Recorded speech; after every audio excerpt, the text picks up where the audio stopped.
Jai Hind. Today's lecture we will learn singularity functions in the case of control system, and we will learn how we can calculate transfer function by using singularity functions. Different examples of singularity functions are impulse, step, ramp and parabolic function.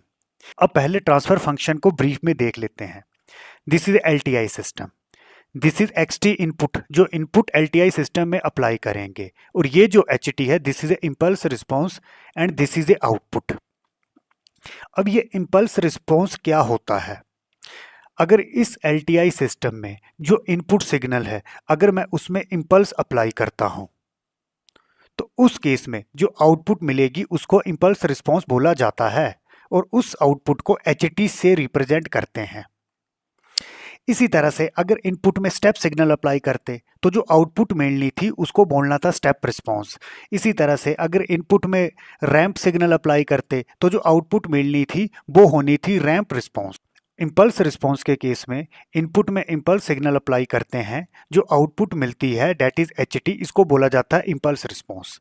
अब इस impulse response की help से मैं किसी भी input के लिए output बता सकता हूं. तो ये एच टी है इम्पल्स रिस्पॉन्स. अब जर्नल में अगर मुझे किसी सिग्नल के लिए आउटपुट के लिए एक्सप्रेशन लिखना है तो मैं कैसे लिखूंगा? Y T is equal to time domain में इन दोनों फंक्शन का कॉन्वोल्यूशन होगा X T convolution H T. फिर मैं टाइम डोमेन से जैसे ही एस डोमेन में जाता हूं डेट इज लैपलास डोमेन, तो ये बनेगा कैपिटल वाई एस और एक्स टी बनेगा x of S. S domain में ये जो कॉन्वोल्यूशन है ये मल्टीप्लिकेशन में चेंज हो जाता है and this is H of S. H T का लैपलास होगा एच ऑफ एस. अब ये जो एच एस है ये किसके इक्वल है? Y of S upon X of S. This is a transfer function. अब ट्रांसफर फंक्शन को दो टेक्निक से कैलकुलेट किया जा सकता है. पहली टेक्निक क्या है? This one. अगर कोई भी इनपुट अप्लाई कर दी एक्स टी तो ट्रांसफर फंक्शन क्या होगा? जो आउटपुट मिलेगा उसका लैपलास लेना है डिवाइडेड बाई जो इनपुट मिलेगा उसका लैपलास लेना है, और साथ में इनिशियल कंडीशन को जीरो एज्यूम करना है. तो दिस इज ट्रांसफर फंक्शन. तो transfer function is the ratio of Laplace of output upon Laplace of input. इसी तरह से ट्रांसफर फंक्शन अगर मैं इसको देखता हूं दूसरा तरीका क्या है ट्रांसफर फंक्शन का? H S. ये एच एस क्या मतलब है? अगर सिस्टम में मैं इंपल्स सिग्नल अप्लाई करता हूं तो आउटपुट क्या मिलेगी? वाई टी मुझे मिला एच टी. अगर इंपल्स अप्लाई करें तो जो आउटपुट होता है उसको बोला जाता है इंपल्स रिस्पॉन्स. तो आउटपुट मिला एच टी. अब इसी आउटपुट का अगर मैं लैपलास ले लेता हूं तो क्या बनेगा? H of S. तो this is H of S. This is transfer function. तो दूसरे तरीके से मैं ट्रांसफर फंक्शन कैसे कैलकुलेट कर सकता हूं? सिंपली सिस्टम में मुझे इंपल्स सिग्नल अप्लाई करना है और फिर जो आउटपुट मिलेगी आउटपुट मुझे मिली बाई टी. ये किसके इक्वल है? एच टी के इक्वल. अब इस आउटपुट का अगर मैं लैपलास करता हूं तो वो किसके इक्वल होगा? ट्रांसफर फंक्शन के इक्वल होगा. कंडीशन क्या है? जो इनपुट है वो इंपल्स सिग्नल होना चाहिए. सेम इस कंडीशन को अगर मैं फार्मूले से एक्सप्लेन करता हूं तो मैं कैसे करूंगा? ट्रांसफर फंक्शन है H S is equal to Y of S upon X of S. ये एक्स ऑफ एस क्या है? It can be any input. Same अगर इस इनपुट को मैं इंपल्स बना देता हूं, ये जो इनपुट है ये है इंपल्स सिग्नल, तो एक्स टी क्या हुआ? Impulse signal. तो मुझे एक्स ऑफ एस चाहिए. अगर मैं लैपलास कर देता हूं, इंपल्स का लैपलास होता है वन. अगर ये वन मैं यहां पर पुट कर देता हूं तो एच एस क्या है? एक तरह का ट्रांसफर फंक्शन. तो ये किसके इक्वल हुआ? Y of S. अब इनको देखो, अब यहां पर जो ट्रांसफर फंक्शन है वो वाई ऑफ एस के इक्वल है. वाई ऑफ एस मतलब आउटपुट का लैपलास डोमेन. इसका क्या मतलब है? अगर सिस्टम में मैं इंपल्स सिग्नल अप्लाई करता हूं तो जो आउटपुट मिलेगी वाई टी वो क्या मिलेगी? एच टी मिलेगी. इंपल्स अप्लाई करेंगे तो आउटपुट होता है उसको बोला जाता है इंपल्स रिस्पॉन्स. सिंपली इस आउटपुट का अगर मैं कर लेता हूं लैपलास डोमेन तो Y of S is equal to H of S.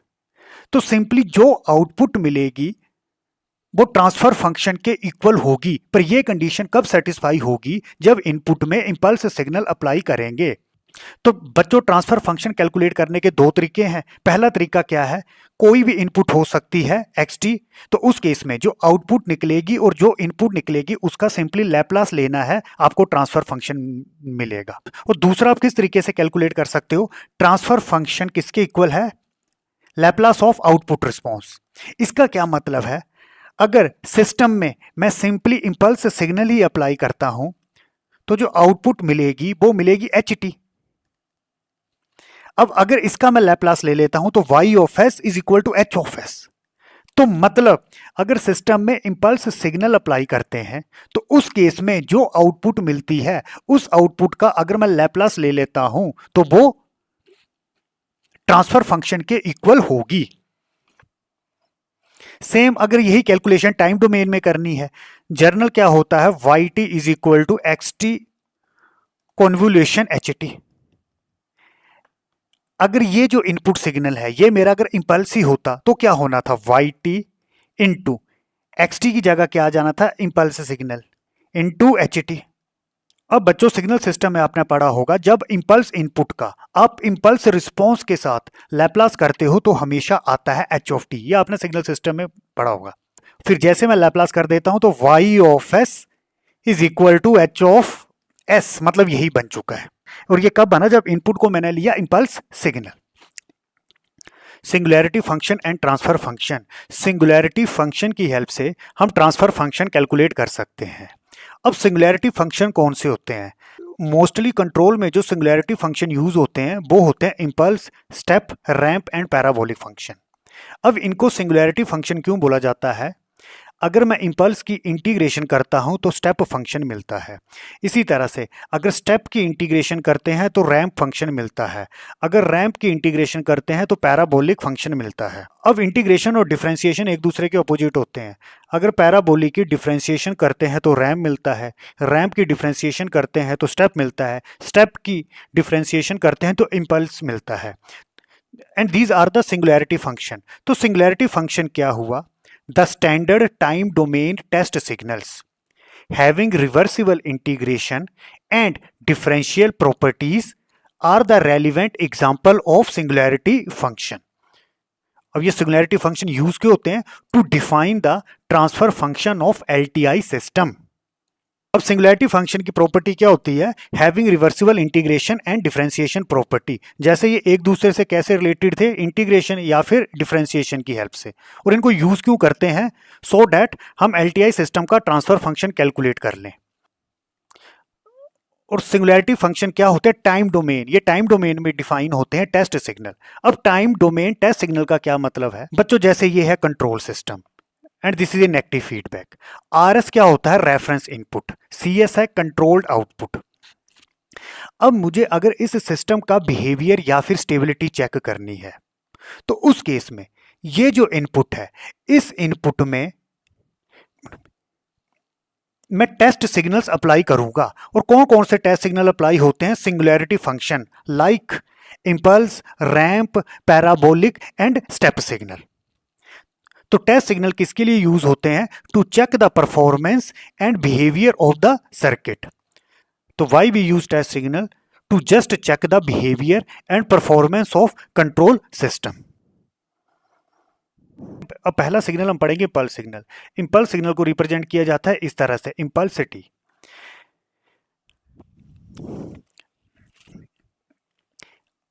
अब कंट्रोल सिस्टम में जो इनपुट्स होती है, रेफरेंस इनपुट, उसको RT से रिप्रेजेंट किया जाता है। तो कंट्रोल सिस्टम में ये जितने भी सिंगुलैरिटी फंक्शन है उनको मैं RT से रिप्रेजेंट करूंगा। इंपल्स सिग्नल को आपने सिग्नल और सिस्टम में इस तरह से रिप्रेजेंट किया होगा, पर कंट्रोल सिस्टम में इनपुट होती है RT और ये है एक तरह से टेस्ट सिग्नल। तो कंट्रोल सिस्टम में जितने भी सिंगुलैरिटी फंक्शन है उसको हम RT से रिप्रेजेंट करेंगे। इसकी वैल्यू इन्फिनिटी होगी जब टाइम t 0 होगा, और जब टाइम t 0 नहीं होगा तो उस केस में जो एम्पलीट्यूड है वो 0 होगा, और जब t इज इक्वल टू 0 है तो उस केस में एम्पलीट्यूड इन्फिनिटी मिलेगा। आप देख सकते हो, this is a impulse input. At a time t is equal to 0, ये जो मैग्नीट्यूड है ये है इन्फिनिटी, ये जो रिप्रेजेंटेशन है। और when time t less than 0 या ग्रेटर देन 0, ये जो एम्पलीट्यूड मिला है ये मिला 0। और अगर मैं इंपल्स फंक्शन का minus infinity to infinity integration करता हूं तो एरिया हमेशा 1 मिलेगा। अब इंपल्स सिग्नल की प्रॉपर्टी क्या होगी, इसको रिप्रेजेंट किया RT से। अब प्रॉपर्टी क्या है, हाइट इज इनफाइनाइट, जहां पर ये डिफाइंड है t इज इक्वल टू 0, ये हाइट इनफाइनाइट है, विड्थ इज 0, और ये जो विड्थ है जहां पर ये डिफाइन है ये है 0, एरिया इज 1, एरिया होता है 1। इसी तरह से अगर मैं इस तरह से लिखता हूं RT is equal to a impulse t, अब ये क्या बताएगा, बाकी सब तो सेम है, at a time t 0 infinity मिलेगा, when a time t not equal to 0 amplitude 0 मिलेगा, पर जो एरिया होगा वो हो जाएगा a। तो क्या लिखेंगे, एरिया इज a। अब अगर इसका लेते हैं Laplace, Laplace of impulse signal, जैसे इसका लैप्लास लेंगे तो किस में चला जाएगा, R ऑफ S में। R ऑफ S ही एज ए हम रेफरेंस इनपुट यूज करते हैं। इंपल्स का लैप्लास हमेशा 1 होगा। आगे है स्टेप सिग्नल। स्टेप सिग्नल को सिग्नल एंड सिस्टम में UT से रिप्रेजेंट करते हैं। UT क्या होता है, when t greater than equal to 0, मतलब यहां से लेके यहां तक जो एम्पलीट्यूड मिलेगा हमेशा 1 मिलेगा। अब कंट्रोल सिस्टम में स्टेप सिग्नल को कैसे रिप्रेजेंट करते हैं, जैसे मैं लिखा RT A इंटू UT। ए क्या है, एक तरह का कांस्टेंट, तो इसको डिफाइन कैसे करेंगे, RT इसका मैग्नीट्यूड A होगा जब t greater than equal to 0 होगा। तो आप देख सकते हो when t greater than equal to 0 RT का मैग्नीट्यूड रहा A। When t less than 0 जो एम्पलीट्यूड रहा वो रहा 0, इससे पहले सिग्नल डिफाइन ही नहीं है। अब UT इस तरह से था, जैसे कांस्टेंट A के साथ मल्टीप्लाई करेंगे 1 इंटू A हो जाता है, इसलिए यहां पर क्या लिखा A। तो स्टेप सिग्नल कंट्रोल सिस्टम में हम किस तरह से लिखते हैं, RT is equal to A dot UT। A है एक तरह से कांस्टेंट।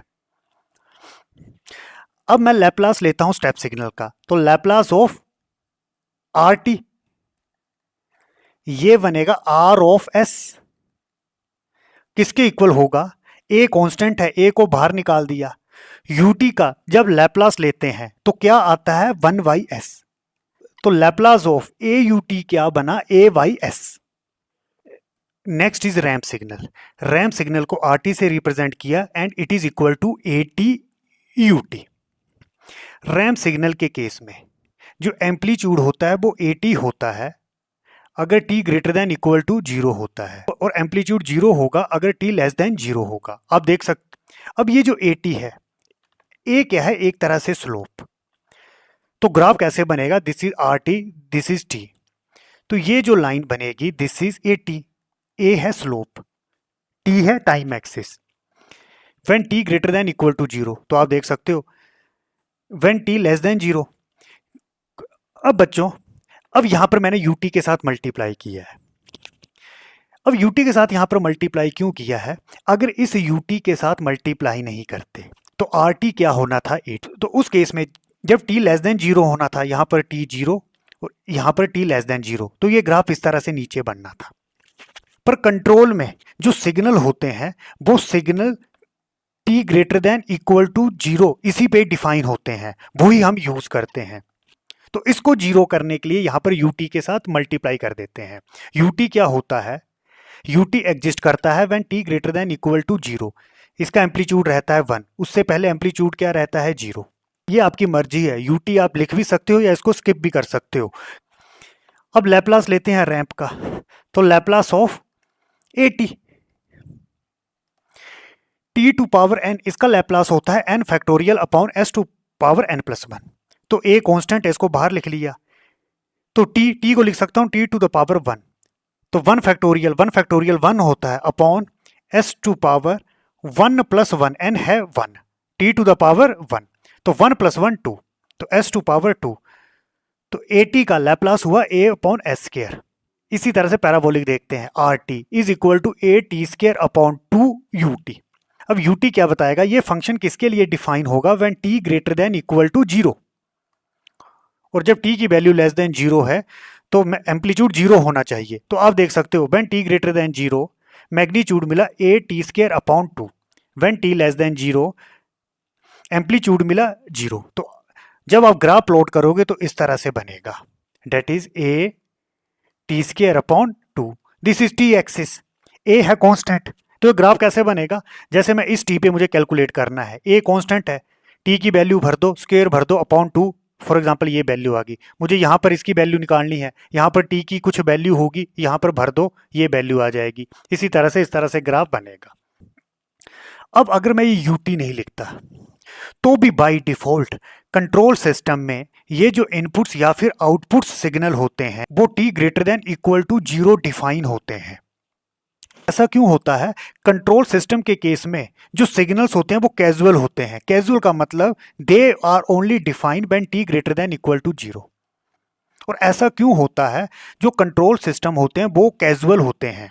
और सिस्टम कैजुअल कब होता है, जब जो आउटपुट होती है वो केवल प्रेजेंट एंड पास्ट इनपुट्स पे डिपेंड करती है, फ्यूचर इनपुट्स पे डिपेंड नहीं करती।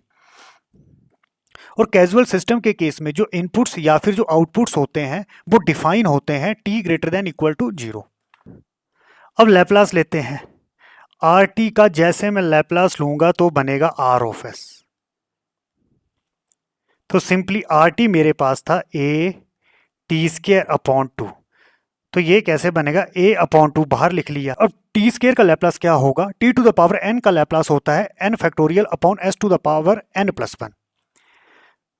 तो n है 2, t की पावर है 2, तो क्या लिखूंगा n factorial 2 factorial upon s to the power n plus 1, n है 2, 2 प्लस 1 3, 2 फैक्टोरियल 2 होता है, ये एक दूसरे को कैंसिल करेंगे तो a अपॉन s क्यूब। तो बच्चों a टी स्क्र अपॉन 2 इसका लैप्लास होगा a अपॉन s क्यूब। अब ये जो इनपुट सिग्नल होते हैं ये होते हैं सिंगुलर।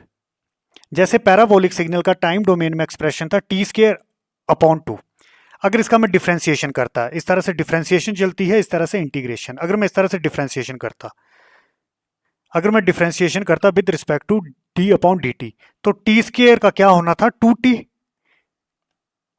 अपॉन 2, ये 2 कैंसिल हो जाने थे, ये बन चुका रैंप सिग्नल। t क्या है, रैंप सिग्नल। अब रैंप सिग्नल का अगर मैं डिफरेंशिएशन करता तो dt अपॉन dt क्या बनना था 1, ये बन गया स्टेप सिग्नल। इसी तरह से अगर स्टेप सिग्नल का मैं डिफरेंशिएशन करता तो इंपल्स सिग्नल बनता है, इसको आपने सिग्नल सिस्टम में किया होगा। इसी तरह से अगर मैं इस तरह से चलता हूं, इंटीग्रेशन करता हूं, फॉर एग्जांपल स्टेप सिग्नल की मैं इंटीग्रेशन करता हूं, 1 की मैं इंटीग्रेशन करता हूं विद रिस्पेक्ट टू dt, तो क्या आएगा, t आएगा, मतलब रैंप बनेगा। अब रैंप की अगर मैं इंटीग्रेशन करता हूं तो इंटीग्रेशन क्या बनेगा, टी स्क्वायर अपॉन 2, मतलब पैराबोलिक बनेगा। तो these are the singular functions. तो सिंपली पैराबोलिक रिस्पांस के अगर मैं डिफरेंशिएशन करता हूं with respect to dt, parabolic response का क्या मतलब है, अगर सिस्टम में इनपुट में पैराबोलिक सिग्नल अप्लाई किया तो जो आउटपुट मिलेगी उसको बोलेंगे पैराबोलिक रिस्पांस। अगर पैराबोलिक रिस्पांस की डिफरेंशिएशन करते हैं तो रैंप सिग्नल मिलता है, रैंप का डिफरेंशिएशन करते हैं तो स्टेप मिलता है, स्टेप का डिफरेंशिएशन करते हैं तो इंपल्स मिलता है। उल्टा भी जा सकते हैं, इंपल्स की इंटीग्रेशन करेंगे तो मिलेगा स्टेप सिग्नल, स्टेप की इंटीग्रेशन करेंगे तो मिलेगा रैंप, रैंप की इंटीग्रेशन करेंगे तो मिलेगा पैराबोलिक। इस क्वेश्चन को देखते हैं, the impulse response of the system. Impulse response मुझे इस तरह से दिया गया है, it's open loop transfer function will B. Question क्या है, एक क्लोज लूप सिस्टम है, कंट्रोल में जो सिस्टम होता है क्लोज लूप होता है, एक सिस्टम है।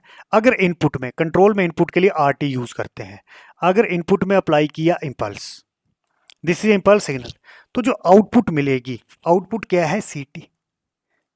इनपुट में इंपल्स सिग्नल अप्लाई किया तो आउटपुट क्या मिलेगा, इंपल्स रिस्पांस, उसको किससे रिप्रेजेंट किया जाता है, एच टी। अब पहले मुझे ट्रांसफर फंक्शन कैलकुलेट करना है, तो ट्रांसफर फंक्शन कैसे कैलकुलेट होगा, ऑलरेडी थोड़ी देर पहले मैंने डिस्कस किया था। अगर इनपुट में इंपल्स अप्लाई करते हैं तो जो आउटपुट मिलेगा, अगर मैं उसका लैप्लास ले लेता हूं तो वो ट्रांसफर फंक्शन के इक्वल होगा। तो सिंपली अगर मैं इनका लैप्लास ले लेता हूं, लैप्लास क्या बनेगा, C of S is equal to H of S. ये एक तरह से क्या है, ट्रांसफर फंक्शन। तो बच्चों मुझे सी टी दिया गया है, दिस इज इंपल्स रिस्पॉन्स। अगर मैं इसका लैप्लास ले लेता हूं तो वो किसके इक्वल होगा? ट्रांसफर फंक्शन के इक्वल होगा, डेट इज HS लिख दिया मैंने इसको। या फिर मैं इस तरह से लिख सकता हूं, ट्रांसफर फंक्शन क्या होता है? Laplace of output upon input. Output क्या है यहां? CS, इनपुट क्या है? RS, is equal to Laplace लो minus t into e to the power minus t. E to the power minus t का लैप्लास होता है 1/s+1। इसी तरह से जब इसको t to the power n के साथ मल्टीप्लाई कर देते हैं तो क्या बनता है? s प्लस से की होल पावर n+1 ऊपर आ जाता है n फैक्टोरियल। अब इसको आप रिलेट करो, n क्या एक तरह से यहां पर 1 है और a क्या है? एक तरह से 1 है, a की वैल्यू मेंशन नहीं है। तो मैं इसको कैसे लिख सकता हूं? 1/s प्लस a है 1 e to the power minus t की होल पावर n+1, n है 1, t टू द पावर है 1, 1 + 1 2 फैक्टोरियल, ऊपर आएगा n फैक्टोरियल, 1 फैक्टोरियल होता है 1 plus 2 into e to the power minus t. इसको कैसे लिखेंगे? 2/s+1। अब क्लोज लूप सिस्टम का ट्रांसफर फंक्शन क्या होता है? GS/1 + GS/HS। तो ये किसके इक्वल होगा? ट्रांसफर फंक्शन किसके इक्वल होगा? GS/1 + GS/HS is equal to, इसको अगर मैं सोल्व करता हूं, अगर एलसीएम ले लेता हूं यहां पर s+1 होल स्क्वायर, तो यहां पर क्या आएगा? -1 प्लस यहां पर s+1 है, यहां s+1 होल स्क्वायर है, तो मतलब 2 को s+1 से मल्टीप्लाई कर देंगे तो GS/1 + GS/HS। अगर इसको मैं सोल्व करता हूं तो ये बनेगा 2s+1 upon s+1 whole square. अब ये जो ट्रांसफर फंक्शन है ये क्लोज लूप ट्रांसफर फंक्शन आया। क्लोज लूप ट्रांसफर फंक्शन का एक्सप्रेशन होता है दिस वन। मुझे ओपन लूप ट्रांसफर फंक्शन निकालना है। ओपन लूप ट्रांसफर फंक्शन क्या होता है? GS/HS। अब इस क्वेश्चन में HS मेंशन नहीं है तो HS की वैल्यू ले लेनी है 1। तो मुझे अब कैलकुलेट करना है, तो OLTF किसके इक्वल हो जाएगा? जस्ट GS के बराबर ओपन लूप ट्रांसफर फंक्शन। तो ये एक्सप्रेशन कैसे बनेगा? GS/1 + GS। HS क्या है? 1। जब HS मेंशन नहीं है तो इसकी वैल्यू 1 लेनी है। तो this is 2s+1 s+1 whole square. तो ये बनेगा GS, इसको मैं खोल देता हूं, s² + 1 2ab 2s is equal to 1 + GS 2s + 1। Multiply कर देता हूं तो ये बनेगा s² GS plus 2s GS। Again इसको इससे मल्टीप्लाई करो, 2s 1 को जब इससे मल्टीप्लाई करूंगा तो 1 आएगा, प्लस GS को इसके साथ मल्टीप्लाई करो 2s GS प्लस GS को इसके साथ मल्टीप्लाई करो GS। अब मुझे कैलकुलेट करना है open loop transfer function GS। तो GS की टर्म को मैं अलग कर लूंगा, तो यहां पर मैंने कॉमन ले लिया GS। तो क्या बनेगा? s² + 1 + 2s। अगेन यहां भी GS है, जब ये GS यहां पर आएगा तो माइनस बनेगा। अगेन जब ये टर्म यहां पर आएगी तो माइनस बनेगी, तो -2s। मैंने क्या किया? GS कॉमन लिया, जब ये टर्म यहां पर आएगी तो क्या बनेगी? -2s और ये बनेगी -1 इज इक्वल टू 2s + 1। तो GS क्या बना? 2s + 1 अपॉन ये 2s कैंसिल, 1 कैंसिल, तो एक तरह से s²। तो this is a open loop transfer function. GS is equal to 2s + 1 upon s², और यही हमें कैलकुलेट करना था। It's open loop transfer function will be. इस क्वेश्चन को देखते हैं। The step response of the system is, step response मुझे ये दिया गया है, मुझे इसका ट्रांसफर फंक्शन कैलकुलेट करना है। It's a transfer function will B. अब बच्चों ट्रांसफर फंक्शन में दो तरीकों से कैलकुलेट कर सकता हूं। अब यहां पर मुझे दिया क्या गया है? स्टेप रिस्पॉन्स, मतलब जो इनपुट था RT वो था स्टेप सिग्नल, तो जो आउटपुट मिली YT, ये आउटपुट क्या होगा? Step response. ट्रांसफर फंक्शन क्या होता है? सिंपली मैं ट्रांसफर फंक्शन लिखता हूं। ट्रांसफर फंक्शन क्या होगा? अगर आउटपुट का मैं लैप्लास ले लेता हूं और साथ में इनपुट का लैप्लास ले लेता हूं, अगर उन दोनों को डिवाइड कर दूंगा तो ट्रांसफर फंक्शन मिल जाएगा। एक ट्रांसफर फंक्शन मैं इस तरीके से कैलकुलेट कर सकता हूं। मैं इसको कैलकुलेट करता हूं तो ट्रांसफर फंक्शन क्या होता है? The Laplace of output upon Laplace of input. पहले मुझे निकालना है आउटपुट का लैप्लास वाई एस। अब वाई टी मुझे दिया गया है, वाई टी मेरे पास है t into e to the power minus t. अगर इसका मैं लैप्लास लेता हूं तो क्या बनेगा? आप फार्मूला देख सकते हो, t to the power n into e to the power minus alpha t होता है n factorial upon s plus alpha n plus one. अब यहां पर टी की पावर है वन, तो यहां पर क्या आएगा? One factorial upon s plus alpha. Alpha है यहां पर वन, आप देख लो अल्फा यहां पर है वन, तो एस प्लस वन की whole power n plus one. N है वन तो वन प्लस वन टू, तो इसका लैप्लास क्या आएगा? One upon s plus one whole square. Y s का मैंने कैलकुलेट कर दिया, अब मैं आर एस का कैलकुलेट करूंगा। इनपुट सिग्नल क्या है? Step signal. अगर इसका मैं लैप्लास लेता हूं तो बनेगा आर ऑफ एस, और स्टेप सिग्नल का लैप्लास क्या होता है? One by s. अब इनको डिवाइड कर देना, Y of S upon R of S, तो क्या बनेगा? One upon s plus one whole square upon one by s. ये एस ऊपर चला जाएगा तो एक्सप्रेशन क्या आएगा? S plus one whole square. तो this is a transfer function. अब बच्चों इसी ट्रांसफर फंक्शन को मैं दूसरे तरीके से भी कैलकुलेट कर सकता हूं।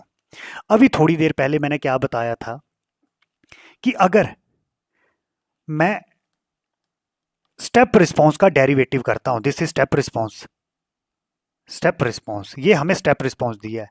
अगर स्टेप रिस्पॉन्स का डेरिवेटिव करते हैं तो क्या बनेगा? इंपल्स रिस्पॉन्स मिलता है। इसी तरह से, और ये जो इंपल्स रिस्पॉन्स है अगर इसका लैप्लास लेते हैं तो वो क्या होगा? Transfer function. तो सिंपली मैं क्या करूंगा? ये मुझे दिया गया था स्टेप रिस्पॉन्स, मैं पहले इसका डेरिवेटिव करूंगा,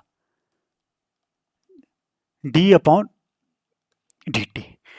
डेरिवेटिव करते हैं t into e to the power minus t, तो क्या आएगा? पहले t को एज इट इज लिखा, e to the power minus t, पहले इसका डेरिवेटिव करते हैं, e to the power minus t है, साथ में माइनस आएगा, plus e to the power minus t ऐसे लिखा, t का डेरिवेटिव किया, dt अपॉन dt वन होता है।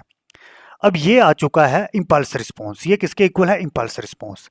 अब अगर मैं इंपल्स रिस्पॉन्स का लैप्लास लेता हूं, सिंपली इस डेरिवेटिव को मैंने इस तरह से रिप्रेजेंट कर दिया। अगर इसका मैं लेता हूं लैप्लास तो ये किसके इक्वल बनेगा? ट्रांसफर फंक्शन के इक्वल बनेगा।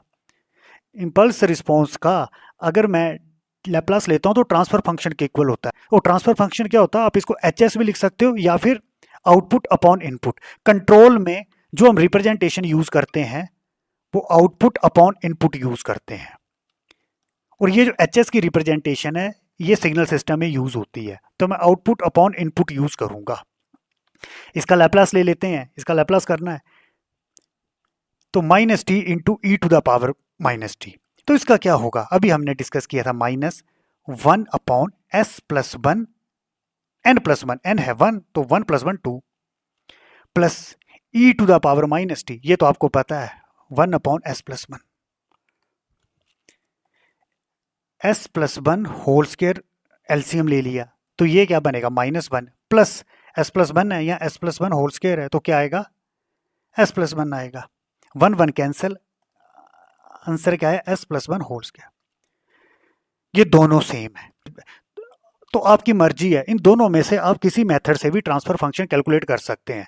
तो पहला मेथड मैंने कैसे लगाया था? जो आउटपुट थी और जो इनपुट थी उनका ले लिया लैप्लास, तो जो वाई टी का लैप्लास था वो मुझे ये मिला था, और इनपुट सिग्नल क्या था? स्टेप सिग्नल दिया हुआ था, स्टेप का जो लैप्लास था वन बाई एस, जब इनको डिवाइड किया तो ये मिला। दूसरा मैंने क्या किया? मुझे पता था अगर स्टेप रिस्पॉन्स का डेरिवेटिव करते हैं तो इंपल्स रिस्पॉन्स मिलता है, तो ये जो स्टेप रिस्पॉन्स था मैंने डेरिवेटिव किया, मुझे मिल गया इंपल्स रिस्पॉन्स। और आपको पता है जब मैं इंपल्स रिस्पॉन्स का लैप्लास लेता हूं तो ट्रांसफर फंक्शन के इक्वल होता है, और उसको लिखा कैसे? मैंने कंट्रोल में इस तरह से लिखा जाता है, आउटपुट अपॉन इनपुट। जब इसका लैप्लास लिया, सोल्व किया, यही मिला, और ये दोनों सेम है। इस क्वेश्चन को देखते हैं। The step response of the system, मुझे स्टेप रिस्पॉन्स ऑफ सिस्टम दिया गया है। स्टेप रिस्पॉन्स का क्या मतलब? इनपुट सिग्नल था, वो था स्टेप सिग्नल, और जो आउटपुट मिला, कंट्रोल में आउटपुट को CT से लिखते हैं, जो आउटपुट मिलेगा उसको बोला जाएगा स्टेप रिस्पॉन्स। अब मुझे कैलकुलेट करना है the steady state gain is and time constant form of transfer function will B. तो सिंपली मुझे स्टडी स्टेट गेन कैलकुलेट करना है और साथ में transfer function time constant form में कैलकुलेट करना है। तो पहले मुझे ट्रांसफर फंक्शन कैलकुलेट करना है। अगेन इस ट्रांसफर फंक्शन कैलकुलेट करने के दो तरीके हैं। ट्रांसफर फंक्शन किसके इक्वल होता है? Laplace of output. आउटपुट क्या है? CT, that is C of S upon input. Input क्या है? RT, that is R of S। Input दिया गया स्टेप सिग्नल, तो इसका लैप्लास क्या होगा? RS, और ये किसके इक्वल होगा? 1/S। तो सिंपली यहां पर आप पुट करोगे 1/, और यहां पर कैलकुलेट करना है CS, मतलब ये CT है, इसका लैप्लास करोगे, जो एक्सप्रेशन आएगा वो एक्सप्रेशन यहां लिखोगे, वो आंसर होगा। अब बच्चों मैं यहां पर जो ट्रांसफर फंक्शन है वो इंपल्स रिस्पॉन्स से कैलकुलेट करूंगा। इंपल्स रिस्पॉन्स से ट्रांसफर फंक्शन कैसे कैलकुलेट करते हैं? अगर मेरे पास इंपल्स रिस्पॉन्स है, अगर उस इंपल्स रिस्पॉन्स का मैं लैप्लास कर देता हूं तो वो ट्रांसफर फंक्शन के इक्वल होगा। अब ये रिस्पॉन्स कौन सा दिया गया? Step response. और मुझे ऑलरेडी पता है अगर स्टेप रिस्पॉन्स का मैं डेरिवेटिव करता हूं तो वो किसके इक्वल मिलेगा? इंपल्स रिस्पॉन्स के इक्वल। और फिर जब मैं इस इंपल्स रिस्पॉन्स का लैप्लास करूंगा तो ट्रांसफर फंक्शन मिलेगा। तो ये था स्टेप रिस्पॉन्स। मैं इसका करूंगा पहले डेरिवेटिव। जैसे ही डेरिवेटिव किया, अब ये डेरिवेटिव किसके इक्वल होगा? Impulse response. डेरिवेटिव करते हैं, 5 का डेरिवेटिव होता है 0, विद रिस्पेक्ट टू dt करना है। इसका क्या बनेगा? 4y8 इंटू e⁻⁻2t, और साथ में क्या आ जाएगा? -2, प्लस इसका डेरिवेटिव करते हैं 8 इंटू e⁻−t, और साथ में क्या आ जाएगा? -1। ये माइनस माइनस एक दूसरे को कैंसिल करेंगे, इसको मैं काटूंगा तो 4 आएगा, 4 एक दूसरे को कैंसिल करेंगे तो क्या बनेगा? ये e⁻−2t। माइनस माइनस ने कैंसिल किया, 8 को 2 से डिवाइड किया, 4 आया, 4 कैंसिल कर दिए, e⁻−2t, माइनस ये माइनस बाहर आ जाएगा, 8 इंटू e⁻−t। अब ये जो रिस्पॉन्स आया ये आया इंपल्स रिस्पॉन्स। अब मैं लूंगा लैप्लास। जैसे मैं इसका लैप्लास लूंगा तो क्या बनेगा? Transfer function. और ट्रांसफर फंक्शन किसके इक्वल होगा? यहां पर आउटपुट अपॉन इनपुट। आउटपुट है CT, मतलब C ऑफ S, और इनपुट है स्टेप सिग्नल ये हुआ था, उसको रिप्रेजेंट किया RS से। इसका लैप्लास लेते हैं e⁻−2t, 1/s+2 आएगा, माइनस 8 इंटू e⁻−t, इसका आएगा 1/s+1। सोल्व करते हैं, एलसीएम आ गया s+2 s+1, तो यहां पर क्या आएगा? ऊपर s+1 माइनस 8 इंटू s+1 तो s+2 से हम मल्टीप्लाई कर देंगे। इसको मैं सोल्व करता हूं, s+1 minus 8s-16 upon s+2 s+1, this is 8s minus 8s plus s minus 7s minus 15 minus 16 plus 1 minus 15, तो ये आएगा s+2 s+1। अब क्वेश्चन में मुझे पूछा गया था मुझे ट्रांसफर फंक्शन कैलकुलेट करना है in the form time constant form. अब कंट्रोल में टाइम कांस्टेंट फॉर्म किस तरह से होती है? 1+TS की फॉर्म में होती है। तो इसको 1+TS की फॉर्म में कैसे लिखेंगे? न्यूमरेटर से मैंने कॉमन ले लिया -15। जैसे -15 कॉमन लिया तो इनसाइड ब्रैकेट क्या बचेगा? ये बनेगा 1, -15 कॉमन लिया, plus 7s15 upon 1+TS form में लिखना है तो 2 को कॉमन ले लो नीचे, 1+s/2। यहां तो 1+TS फॉर्म में ही है, 1+s में लिख दिया। इसको मैं डिवाइड करूंगा -15 को 2 से, तो -7.5, तो 1+7s15 upon 1+s/2, 1+s, is transfer function, और ये जो ट्रांसफर फंक्शन कैलकुलेट किया टाइम कांस्टेंट फॉर्म में कैलकुलेट किया। टाइम कांस्टेंट फॉर्म किस तरह से होती है, 1+TS। ये जरूरी नहीं है 1+TS होना चाहिए, 1+-TS भी हो सकता है। तो this is time constant form. आप देख सकते हो 1+TS, 1+TS form, 1+TS form. तो पहला पार्ट हमने कर दिया जिसमें हमें ट्रांसफर फंक्शन कैलकुलेट करना था in the form of time constant form, और सेकंड हमें कैलकुलेट करना था द स्टडी स्टेट गेन। अब स्टडी स्टेट गेन वैल्यू कैसे कैलकुलेट करनी है? स्टडी स्टेट गेन वैल्यू होती है के, पहले फंक्शन को ट्रांसफर फंक्शन फॉर्म में लिखना है। ये ट्रांसफर फंक्शन, इसको मैंने ट्रांसफर फंक्शन फॉर्म में लिख दिया है। अब ये जो बाहर value I -7.5, this is steady state gain constant, के इज इक्वल टू -7.5। तो बच्चों इस क्वेश्चन में मैंने क्या किया, मुझे ट्रांसफर फंक्शन कैलकुलेट करना था टाइम कांस्टेंट फॉर्म में, और ये मुझे स्टेप रिस्पॉन्स दिया गया था। मैंने स्टेप रिस्पॉन्स का डेरिवेटिव लिया तो मुझे मिला इंपल्स रिस्पॉन्स। फिर जैसे ही इंपल्स रिस्पॉन्स का मैंने लैप्लास ले लिया तो वो किसके इक्वल होता है, ट्रांसफर फंक्शन के इक्वल। तो ये आया था ट्रांसफर फंक्शन। फिर इस ट्रांसफर फंक्शन को हमने टाइम कांस्टेंट फॉर्म में लिखा। टाइम कांस्टेंट फॉर्म में कैसे लिखा जाता है, 1+-TS फॉर्म। फिर उसके बाद में जो कांस्टेंट की वैल्यू आती है उसको बोला जाता है steady state gain constant. The open loop DC gain of unity negative feedback system with close loop transfer function is this one. मुझे कैलकुलेट क्या करना है, डीसी गेन कैलकुलेट करना है। डीसी गेन क्या होता है, जो अभी हमने के की वैल्यू कैलकुलेट की थी that is steady state gain, उसी को ही डीसी गेन बोला जाता है। वो मुझे कैलकुलेट करना है for a open loop transfer function. लिखा है the open loop DC gain of unity negative feedback system. अब मुझे दिया गया है क्लोज लूप ट्रांसफर फंक्शन। तो पहले मैं open loop transfer function calculate करूंगा। मुझे दिया क्या गया है, close loop transfer function. First I will calculate open loop transfer function. जब ओपन लूप ट्रांसफर फंक्शन आ जाएगा उसको टाइम कांस्टेंट फॉर्म में लिखूंगा। टाइम कांस्टेंट फॉर्म मतलब 1+-TS, और इसके बाद जो कांस्टेंट की वैल्यू आएगी वो होगा के मतलब डीसी गेन। तो दिया क्या गया मुझे, close loop transfer function GS/1+GS/HS। अब इस क्वेश्चन में यूनिटी फीडबैक की बात हुई है, यूनिटी फीडबैक। तो यूनिटी फीडबैक के केस में ये HS कितना होता है, 1। यूनिटी फीडबैक HS क्या है, 1। तो ये फंक्शन क्या बनेगा, GS/1+GS। Open loop transfer function होता है GS/HS। HS दिया गया है 1, तो ओपन लूप ट्रांसफर फंक्शन होगा GS। तो GS कैलकुलेट करना है, तो सिंपली मैं लिखा GS/1+GS इज इक्वल टू ये जो एक्सप्रेशन है S+4 S² + 7 S+13। आगे क्रॉस मल्टीप्लाई करते हैं तो GS, और ये बनेगा S² 7S+13 again S+4 1+GS। इसको मैंने एज इट इज रहने दिया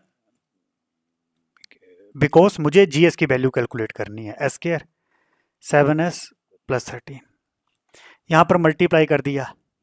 1 को जब S+4 से मल्टीप्लाई करेंगे तो S+4 आएगा, प्लस GS को जब S+4 से मल्टीप्लाई करेंगे तो क्या आएगा, S+4 इंटू GS।